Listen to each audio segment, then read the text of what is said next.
আজকে মাছ আমি big basket থেকে অর্ডার করেছিলাম, বাজার করার কেউ ছিল না।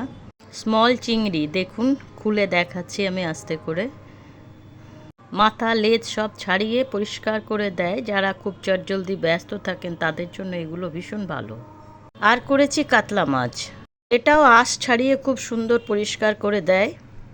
আজ আমার ঘরে কেউ নেই, আমি একা, তাই আমার নিজের জন্য এক পিস করে নিয়েই রান্না করব।